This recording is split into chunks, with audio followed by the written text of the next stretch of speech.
व्याख्या मुद्रां करसरसिजैः पुस्तकं शङ्खचक्रे बिभ्रद्भिन्नस्फटिकरुचिरे पुण्डरीके निषण्णः अम्लानश्रीरमृतविशदैरंशभिः प्लावयन्माम् आविर्भूयाद्दनघमहिमा मानसे वागधीशः।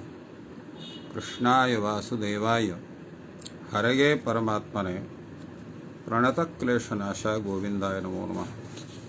संस्कृतशौर्यम् इति आमुखपटले सम्बद्धाः समेऽपि विद्वांसः समेऽपि जिज्ञासवः छात्राः सहृदयाः सज्जनाः एतस्य संस्कृतशौर्यम् इति आमुखपटलस्य संस्थापकः प्रबन्धकश्च डॉक्टर राजकुमारः समेषां स्वागतं वर्तते तस्मिन् महाभाष्यव्याख्याने।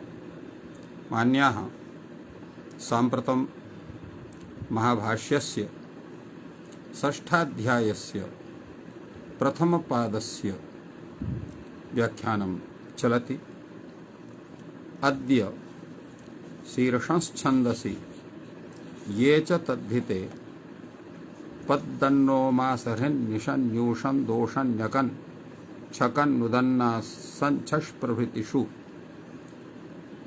इत्येतेषां सूत्राणां व्याख्यानं जायमानं विद्यते। तत्रादौ शीर्षंच्छन्दसि इति सूत्रं वर्तते। इतः पूर्वम् अनुदात्तस्य चर्दुपधस्यान्यतरस्याम् इति सूत्रं वर्तते। शीर्षन् इति शब्दान्तरं भवति। शिरः शब्देन समानार्थं छन्दसि विषये निपात्यते। अर्थात शीर्षन् इति पृथक्तया कश्चन शब्दः नास्ति, शिरः शब्दः एव वर्तते। किन्तु शिरः शब्देन समानार्थः छन्दसि विषये शीर्षन् इति शब्दान्तरं निपात्यते।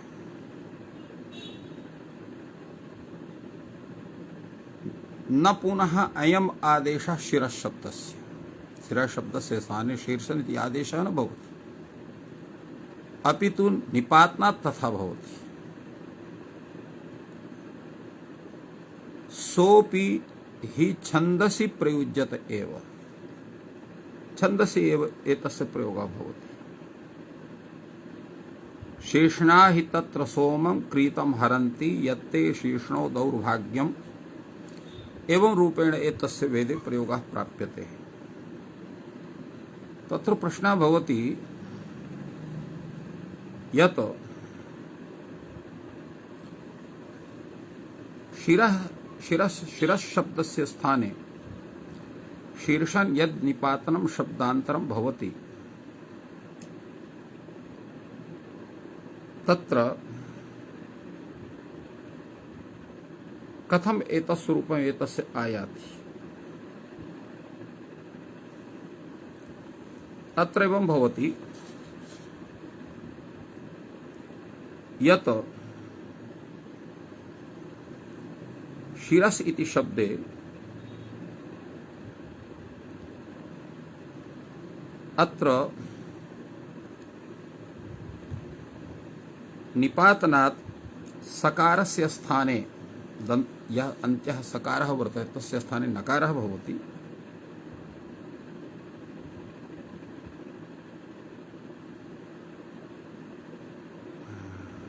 क्षम्यतां, तत्र शिरः शब्दस्य इत्यत्र सकारस्य सन् इति आदेशः, रेफ घटकस्य अकारस्य लोपः, शी घटकस्य इकारस्य च नोपधायः इत्यनेन दीर्घः, तेन शीर्षन् इति भवति। इत्येवम् एतद्विषये चिन्तितमस्ति।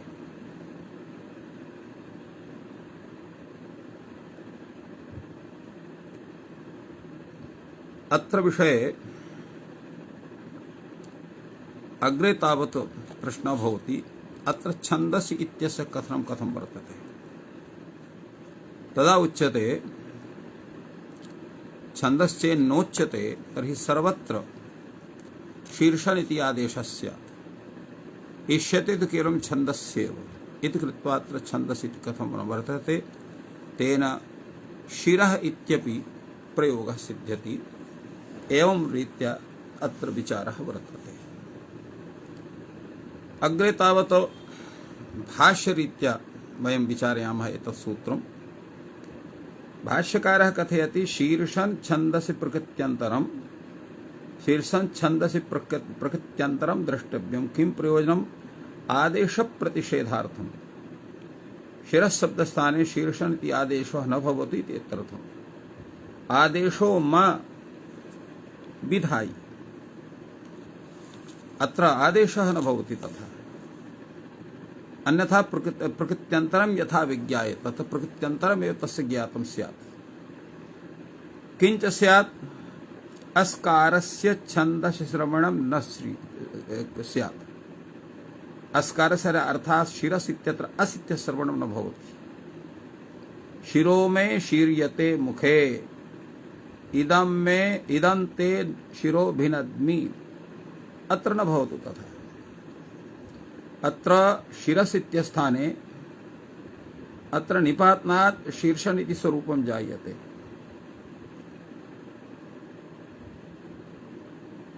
तो एवं अत्र विचारः भवति। तद्वा अथर्वणः शिरः इति शिरस् शब्दस्य प्रयोगः सामान्येन अत्र कथितः वर्तते। एतद्विषये कैयटः कथयति यद्यपि शिरसः इति स्थानी साक्षात् न निर्दिष्टः तथापि समानार्थत्वात् आदेशेन आक्षिप्यते। यथा शिवादिषु विश्रवण शब्देन विश्रवः शब्दः इति स्थानिनः अत्यन्तम प्रयोगः स्यात् इति स्थान्यादेशभाव परिहारेण प्रकृत्यन्तरम् आश्रणीयम् इत्यर्थः। यद्यपि पूर्वसूत्रात् अन्यतरस्यां ग्रहणानुवृत्त्या इष्टसिद्धेर्भवति तथापि उत्तरत्र तदनुवृत्तिः आशंके तत्परित्यागेन प्रकृत्यन्तरपक्षः निर्दोषः आश्रितः। अत्र प्रकृत्यन्तरपक्षः एव अत्र कृतः वर्तते।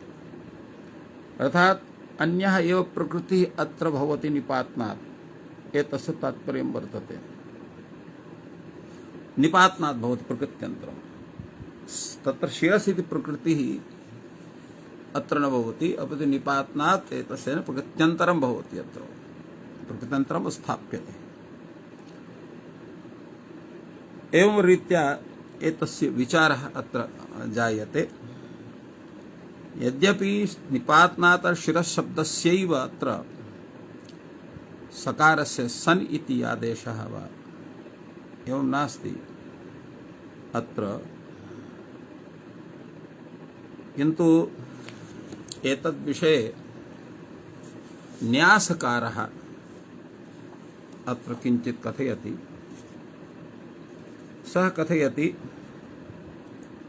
यत् शिरः शब्दोऽपि छन्दसि प्रयुज्यते, अतः आदेशः नास्ति। आदेशे हि सति शिरः शब्दस्य छन्दसि प्रयोगो न स्यात्। निवृत्तधर्मत्वात् स्थानः यद्यन्यतरस्यां ग्रहणं विहार वर्तते तदा देशेपि अयम् आदोषः इत्युक्तं वर्तते। तेन अत्र प्रकृत्यन्तरमेव अत्र क्रियते इति एतस्य तात्पर्यम् आयाति। कथम एतस्य स्वरूपं भवति इति विषये कैयटः हरदत्तश्च उभाभ्यां कथितं यथा शिवादिषु अत्र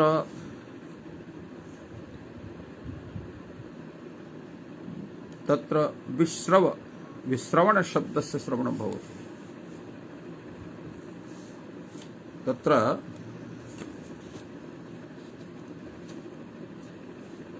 शिवादिगणे तत्र विश्रवण शब्दस्य पाठः वर्तते। तत्र अणप्रत्ययः विदधाति तत्सूत्रम्।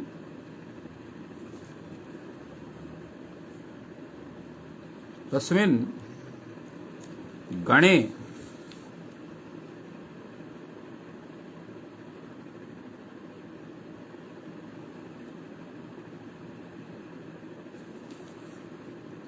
तस्मिन् गणे विश्रवण शब्दस्य पाठः भवति। शिवादिभ्यो अणिति यत् सूत्रं वर्तते एतत् सूत्रं तत्र अपत्य विषये अण् प्रत्ययं विदधाति। एतस्य गणपाठे तावत् कथयामि। शिवादिगणे तावत् शिव प्रोष्ठ प्रोष्ठिक चंड जंभ भूरि दंड कुठार ककुभ अनभिम्लान कोहित मुख संधि मुनि ककुस्थ कहोड कोहड कहूय कहय रोध कपिंजल खंजन वतंड तृणकर्ण क्षीर हृद जलहृद परिल पिष्ट हैहय गोपिका कपिलिका जटिलिका अधिरिका मंजरीक वृष्णिक खंजास स्वंजास स्वंजाह रेख लेख आलेखन विश्रवण रवण वर्तनाक्ष श्रीवाक्ष पिटाक त्रिक्षाक नभाक ऊर्णनाभ जरत्कारु एवं भूताः अनेके शब्दाः वर्तन्ते। तत् विश्रवण इति निपातना तत् विश्रवस् इति स्वरूपं भवति। तेन तत्र विश्वस्रवा इति रूपं जायते विश्रवस्। तथैव अत्रापि निपातनात् प्रकृत्यन्तरम् अत्र निपात्यते। इमां प्रकृतिम् अत्र निरस्य शीर्षन् इति प्रकृतिः तत्र स्थाप्यते इत्यर्थः निपातनात् एवं भवति। अग्रे तावत् ये च तद्धिते इति सूत्रं वर्तते। ये च तद्धिते इति सूत्रविषये काशिकाकारः कथयति शीर्षंश्छन्दसि इति सूत्रात् शीर्षन् इति अनुवर्तते। अयम् आदेशः भवति। आदेशः अयम् इष्यते स कथं तद्धिते इति हि परं निमित्तम् उपादीयते। स तदनुरूपां प्रकृतिं शिरः शब्दम् आक्षिपति। अर्थात शिरः शब्द स्थाने यकारे तद्धिते परे अत्र शीर्षन् इति आदेशः भवति। अतएव एतस्य अर्थं वदति काशिकाकारः यकारादौ तद्धिते परे शिरः शब्दस्य शीर्षन् इत्यादेशो भवति। शीर्षण्यो हि मुख्यो भवति। शीर्षण्यः स्वरः शिरसि भवः इति विग्रहे अत्र शरीरावयवाच्च इति सूत्रेण यत् प्रत्ययः भवति शिरस्थे स्थाने शीर्षन् इति आदेशः भवति। तेन शीर्षण्यः इति प्रयोगः जायते।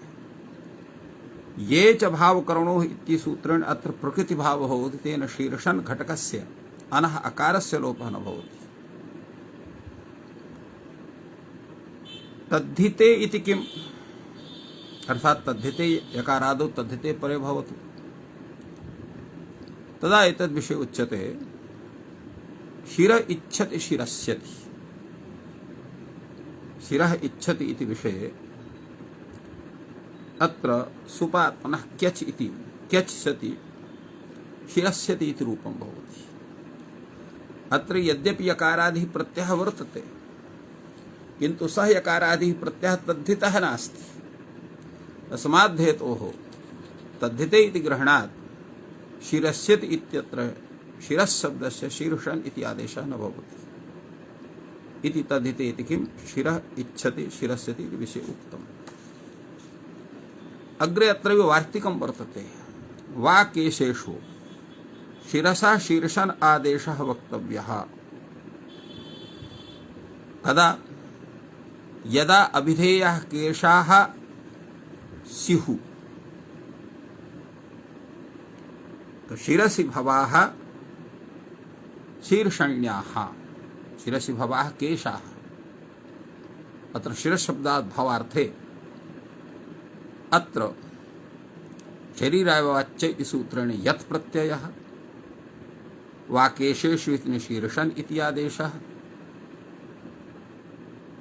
ये च भावकर्मणोः इत्यनेन अत्र प्रकृतिभावः तेन अत्र अन्यत् कार्यं न भवति शीर्षण्याः केशा इति रूपं जायते यदा शीर्षन् आदेशः न भवति शिरस्याः केशा इति रूपं जायते इत्थम् एतत्सूत्रस्य विषये विचारः काशिकाग्रन्थे आगतः पश्यामस्तावद्वयम् एतस्य सूत्रस्य भाष्यग्रन्थम् भाष्यकारः कथयति पूर्वं वार्तिकं वर्तते ये च तद्धिते शिरसः आदेशार्थम् ये च तद्धिते इत्यत्र शिरसा ग्रहणं कर्तव्यं किं प्रयोजनम् आदेशार्थम् शिरसः स्थाने शीर्षन् इति आदेशः भवति तदर्थम् अत्र शिरसा ग्रहणं करणीयम् आदेशः यथा विज्ञायते प्रकृत्यन्तरं न स्यात् अत्र आदेशः स्यात् एतदर्थं शिरसा शीर्षन् इति आदेशः भवति यकारे च तद्धिते परे एवं रूपेण तस्य स्वरूपं स्यात् अतः शिरसः ग्रहणम् अत्र करणीयम् प्रश्नः भवति किञ्च स्यात्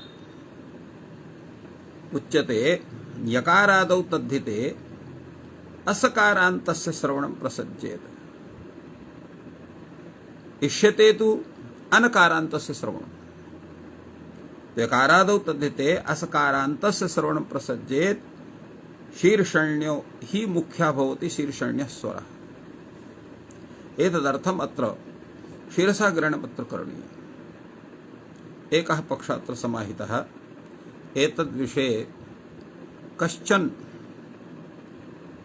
अत्र विरोधः नास्ति तात्पर्यं किमस्ति एच तद्धिति इति सूत्रे शिरसः इति शब्दस्यापि ग्रहणं करणीयं शीर्षन् इत्यस्य च अत्र अनुवृत्तिः करणीया एवं एतस्य विषये अत्र चिन्तितम्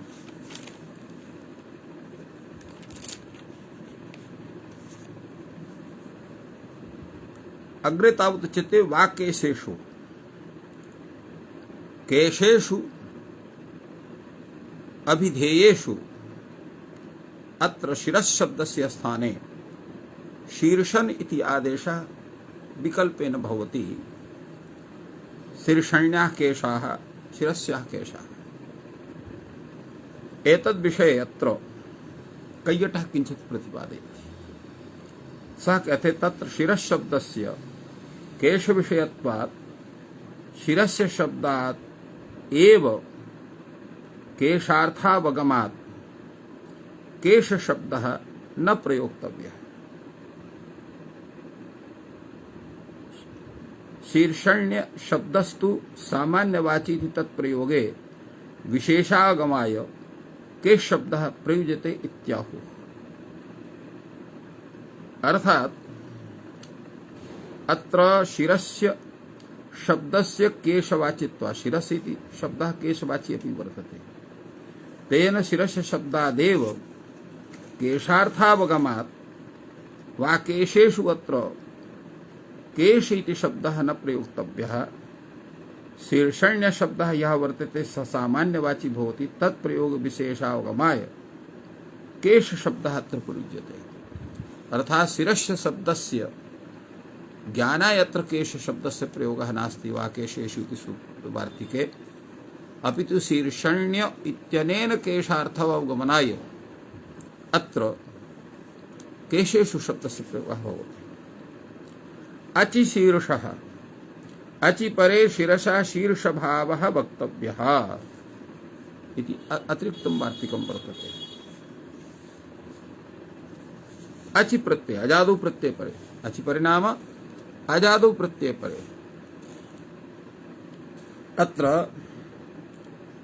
शिरः शब्दस्य स्थाने शीर्ष इति आदेशः करणीयः। यथा अत्र हस्तिशीर्षिः पैलुशीर्षिः, अत्र हस्तशिरसः अपत्यं हास्तिशीर्षिः, अत्र इय प्रत्ययः भवति। बहुवादिगणस्य पाठात् शिरःशब्दस्य अत्र बहुवादिभ्यः इत्यनेन अत्र इय प्रत्ययः भवति, बहुवादिभ्यश्च इति सूत्रेण। तेन हस्तशिरसः अपत्यं हस्तशीर्षिः इति रूपम्। एवं तत्र पीलुशिरसः अपत्यं पैलुशीर्षिः इति प्रयोगः भवति। काशिकाकारः अचि शीर्षः इति सूत्रं पृथक्तया कथितं, वस्तुतः एतद्वार्तिकं वर्तते। तत्र स्थूलशीर्षः इदं स्थौलशीर्षं शीर्षन् भावे अन इति प्रकृतिभावः स्यात् इति रूपेण तत्र कृतं वर्तते। हस्तशीर्षशब्दात् स्त्रियामीय अणिरोनार्षयोः इति शङ्गादेशे कृते शिरस्य शब्दस्य शीर्षस्य शिरः शब्दग्रहणेन ग्रहणात् शीर्षन् आदेशः प्राप्नोति।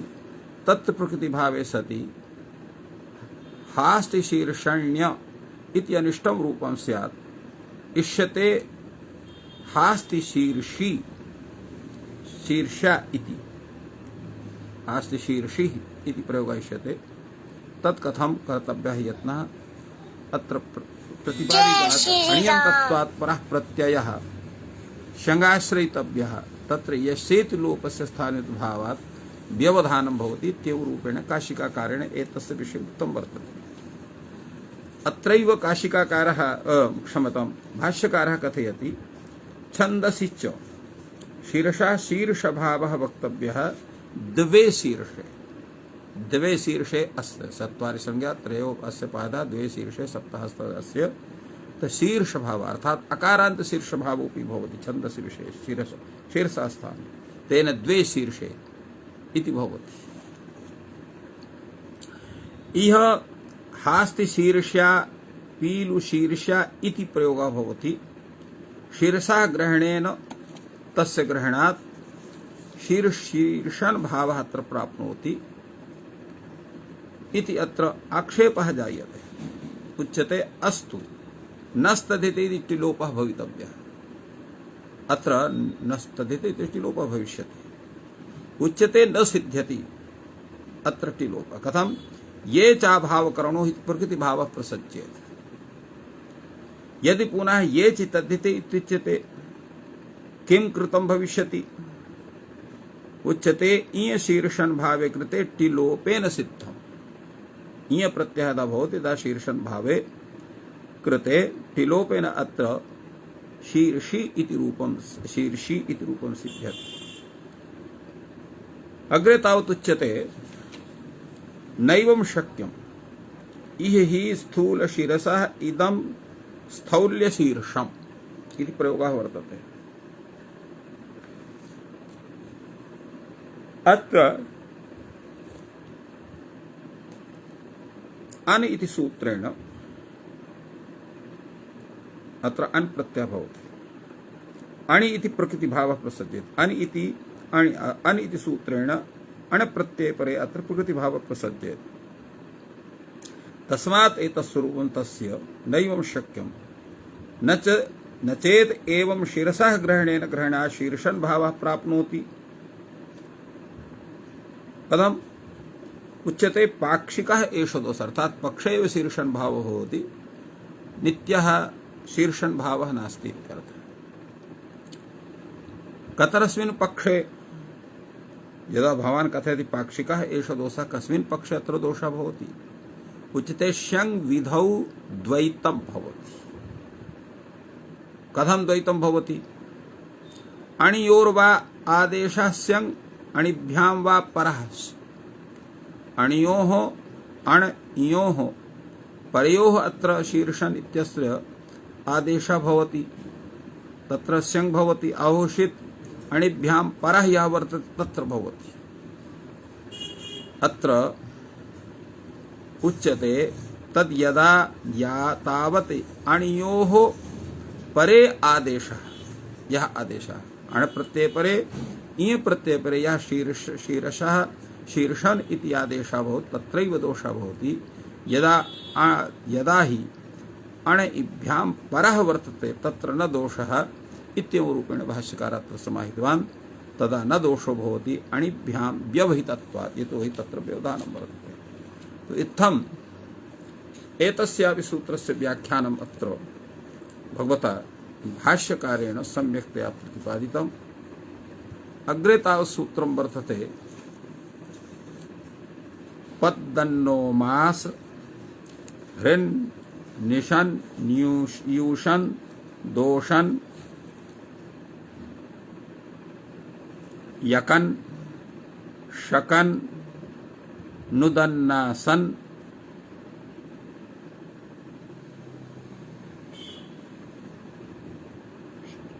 छष् प्रभृतिषु।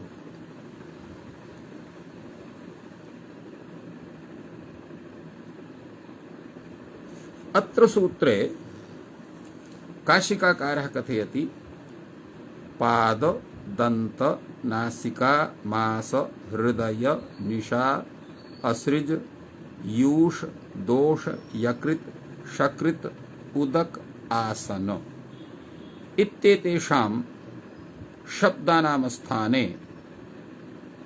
अत्र शश प्रभृतिषु प्रत्ययेषु परतः अर्थात शशादिषु प्रत्ययेषु परतः अत्र पाद शब्दस्य स्थाने पद पद इति दकारांत आदेशः दंत शब्द स्थाने दत् इति तकारांत आदेशः नासिका शब्दस्य स्थाने नस् इति सकारांत आदेशः मासो इति शब्दस्य स्थाने मास इति सकारांत आदेशः हृदय शब्दस्य स्थाने हृत इति तकारांत आदेशः निशा शब्दस्य स्थाने निश इति शकारांत आदेशः असृज इति जकारांत स्थाने असन इति नकारांत आदेशः यूष दोष इत्यनयोः स्थाने क्रमशः यूषन् इति दोषन् इति नकारांत आदेशः यकृत शकृत इति उभयोः तकारान्तयोः स्थाने यकन शकन इति नकारान्तयोः नकारान्तौ आदेशौ भवतः उदक इति स्थाने उदन इति आसन इति स्थाने आसन इति नान्त आदेशः एवं एते आदेशः भवन्ति।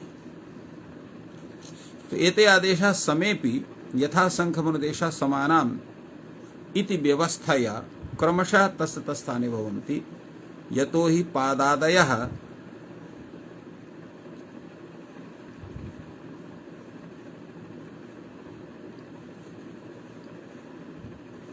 त्रयोदश सन्ति तथैव पदादयः आदेशाः अपि त्रयोदश वर्तन्ते तेन यथा संख्यमनुदेशः समानाम् इति सूत्र व्यवस्थया क्रमशः पादादिषु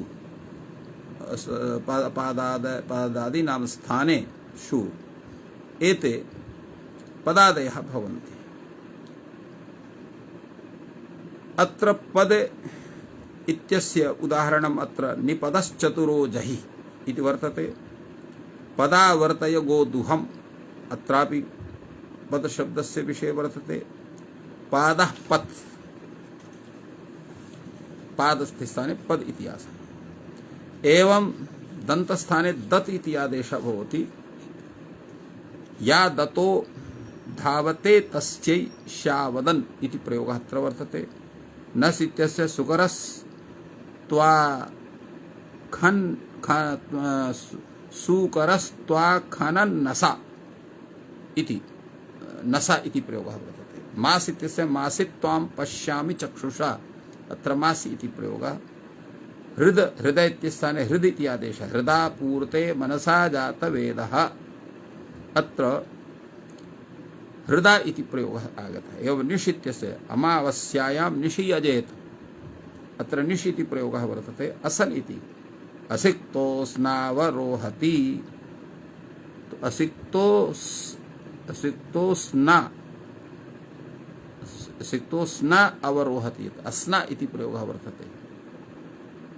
तृतीया एकवचनस्य यूषण इति शब्दः या पात्राणि यूष्ण आसेचनानि यूष्ण इति वर्तते। एवं दोषण शब्द यत्ते दोषणो दौर्भाग्यम दोषणः इति शब्दः वर्तते। यकनित्यस्य यक्नो अवद्यति एवं शकनित्य शक्नो अवद्यति उदनित्यस्य उद्नो दिव्यस्य नो देहि इति प्रयोगः वर्तते। आसनित्यस्य आसनि किं लभे मधूनि एवं प्रयोगः एतस्य दर्शितः। शस् प्रभृतिषु इति किम् अर्थात् शशादिषु विभक्तिषु परेव भवति पादपदादेशः। उच्यते तत्र पादौ ते प्रतिपीड्यौ नासिके ते कृशे। अत्र प्रथमा द्विवचने अत्र पादौ इति भवति पदौ इति न जायते। एवं नासिके ते कृशे इत्यत्रापि द्विवचने ए प्रयोगः अयं वर्तते। अत्र नसे इति न भवति। अन्यथा शस्वृति अकथ्यमाने सर्वासु विभक्तिषु परेषु अत्र एते आदेशा भवेयुः। केचिदत्र छन्दसित्यनुवर्तयन्ति अपरे पुनः अविशेषेण इच्छन्ति। केचन कथयन्ति पद्दन्नो इति सूत्रेण छन्दसि विषये एव एते आदेशा भवन्ति भाषायां न भवन्ति। किन्तु अपरे वैयाकरणाः कथयन्ति सामान्येन लोके वेदे च एते पादादीनां स्थाने एते पदादयः भवन्ति सर्वत्र। तथा हि भाषायामपि पदादयः शब्दाः प्रयुज्यन्ते। व्यायामच्छुण्णगात्रस्य पद्भ्याम् उद्वर्तितस्य च अत्र पद्भ्याम् इति प्रयोगः अत्र दत्तः वर्तते। व्याधयो नोपसर्पन्ति वैनतेयमिवोरगाः अत्र पूर्वार्धे पद्भ्याम् इति प्रयोगः वर्तते। अन्यतरस्याम् इत्येतत् अनुवर्तयन्ति केचन तेन पादादयोऽपि प्रयुज्यन्ते। षष् प्रभृतिषु इति प्रकारार्थे प्रभृति शब्दः तेन शलादोषणी इत्यत्रापि दोषन्नादेशः भवति इत्यर्थः।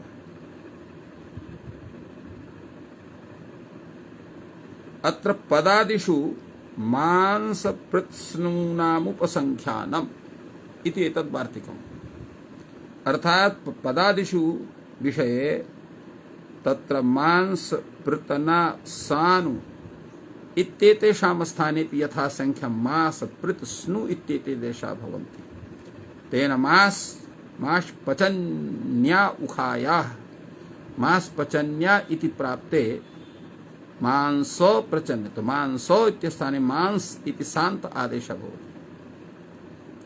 एवमेव पृतना इत्यस्थाने पृत् इति आदेशः पृत् सुमर्त्यम् पृतना सुमर्त्यम् इति प्राप्ते पृत् सुमर्त्यम् इति प्रयोगः भवति। एवमेव अत्र न ते दिवो न पृथिव्या अधिष्णुषु अत्र सानु इत्यस्थाने स्नु इति आदेशः अधिसानुषु इति प्राप्ते अधिष्णुषु इति भवति। एवमेव नस नासिकाया यत्तश्क्षुद्रेषु नासिकायाः स्थाने नस इति भावः भवति। अत्र यत् प्रत्यये तस् प्रत्यये क्षुद्र इति शब्दे च परे यदा अत्र नासिकायाः अत्र विकारः इत्यादि विषये अत्र यदा यत् प्रत्ययः भवति तदा नस्यानि इति भवति। एवं तस् प्रत्ययः भवति नासिकातः इति विचारणायां नस्तः इति भवति। न क्षुद्रः इति तत्र क्षुद्र शब्दे परे। एवमेव यति वर्णनगरयोर्नेति वक्तव्यम्। यदा वर्ण शब्दः वाच्यः भवति नगर शब्दः वाच्यः भवति तदा तत्र यकारादौ प्रत्यये परे नस् इति आदेशः न भवति। यदा नासिक्यो वर्णः नासिक्यम नगरम इति भवति। अतएव नासिक्यम इत्यस्यैव अपभ्रंशरूपेण नासिक इति नगरम वर्तते, क्षेत्रम वर्तते। तो एवं एतस्य सूत्रस्य व्याख्यानं काशिका ग्रंथे समायातम्। अधुना वयं भाष्यदृष्ट्या विचारयामः। प्रदीपकारः एतत्सूत्रविषये कथयति सर्वे विधयः छन्दसि विकल्प्यन्ते इति पादादयोऽपि छन्दसि प्रयुज्यन्ते इति रीत्या एतेषां सर्वत्र प्रयोगः भवति। शस् प्रभृतिषु इत्युच्यते अश् प्रभृतिष्वपि दृश्यते।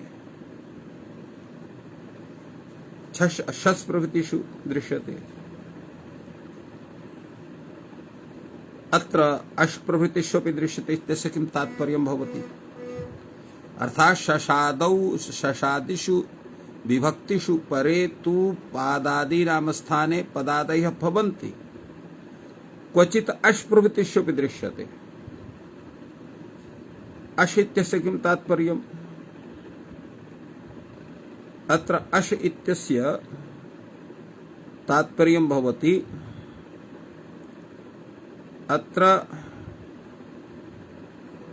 यदा औट् इति विभक्ति, अम् औट् शस् इति औट् इति विभक्ति, तत्र तस्य दोष शब्दस्य दोषण इति आदेशः भवति। तेन शला दोषणी ककुद्दोषणी याचते महादेवः इति प्रयोगः अत्र जायते। शला दोषणी इत्यत्र शलाकाकारे दोषणी इत्यर्थः एतस्य भवति। ककुद्दोषणी इत्यत्र ककुदाकारा दोषणी इति तस्य स्वरूप ककुदाकारे दोषणी इति रूपं भवति। दोषणी इति द्विवचनान्तस्वरूपम्। अत्र अग्रे तावत् पदादिषु मांस पृत्स्नूनामुपसंख्यानम् इति वार्तिकं यस्य विषये काशिकाकारे कथितं वर्तते, यत् पदादिषु मांस पृत्स्नूनाम् उपसंख्यानं कर्तव्यं, यन्नीक्षणं मांस पचन्या इति प्राप्ते मांस पृत् इत्यस्य पृतना इत्यस्य पृत् इत्यासः पृत्सुमर्त्यं पृतनासुमर्त्यम् इति प्राप्ते पृत्। एवं सानु इत्यस्य स्नु इति आदेशः भवति। न ते दिवो न पृथिव्या अधिष्णुषु इति प्रयोगः अत्र दत्तः वर्तते। अधिसानुषु इति प्राप्तम् आसीत्। एवमेव अपरं वार्तिकं वर्तते नस्नासिकाया यत्तत्क्षुद्रेषु। एतत् वार्तिकं काशिकाकारेण स्मृतं वर्तते। अत्र यत् प्रत्यये तस् प्रत्यये क्षुद्र इति शब्दे परे नासिकायाः नस् इति आदेशः भवति। यथा यत् प्रत्ययस्य नस्यम् इति रूपं, तस् प्रत्ययस्य नस्तः इति रूपं, क्षुद्र इति परे नः क्षुद्रः इति रूपं वर्तते। अत्र नस्यम् इत्र नासिकायां भवः, नस्यम् अत्र शरीरावयवात् यत् इति शरीरावयवाच्च इति सूत्रेण अत्र यत् प्रत्ययः। नस्तः इत्यत्र आपादाने चाहीय रुहोः इति सूत्रेण अत्र तस् प्रत्ययः। अत्र नासिकया क्षुद्रः इति न क्षुद्रः अत्र तृतीय समासः, परन्तु तादृश अत्र समासविधायकं किमपि तादृशं सूत्रं नास्ति इति कृत्वा अत्र सहसुपायित्वेन समासः भवति इति बोध्यते। अवर्णनगरयोरिति वक्तव्यम्। यत्र वर्ण भिन्नः शब्दः परे भवति, यत्र नगर भिन्नः शब्दः परे भवति, तदा तु नासिकायाः नस् भावः भवति। यदा वर्ण शब्दः वर्तते अथवा नगर शब्दः तत्र वाच्यत्वेन वर्तते, तत्र नासिका शब्दात् नस् इति आदेशः न भवति यत् प्रत्यये परे। तथा नासिका नासिक्यः वर्णः नासिक्यं नगरम् इति वर्तते। प्रश्नः भवति तर्हि एतस्य उल्लेखः करणीयो वा तत्तर्हि वक्तव्यो उच्यते न वक्तव्यो ये तावत् नासिक्यो वर्णः इति परिमुखादिषु पाठः करिष्यते तेन अत्र यत् प्रत्यय कृते भवितुमर्हति नासिक्यं नगरम् अत्र संकादिषु पाठः अत्र करिष्यते तेन तत्र प्रत्यये सति तादृशं रूपं सिद्ध्यति पृथक्तया एतद्वार्तिकं न करणीयम् एवं रूपेण अत्र भाष्यकारः समाहितवान् तो इत्थम् अत्र एतस्य सूत्रस्य विषये सम्यक् विचारः सञ्जातः अत्र विरम्यते सर्वेभ्यो नमः जयतु संस्कृतं जयतु भारतम्।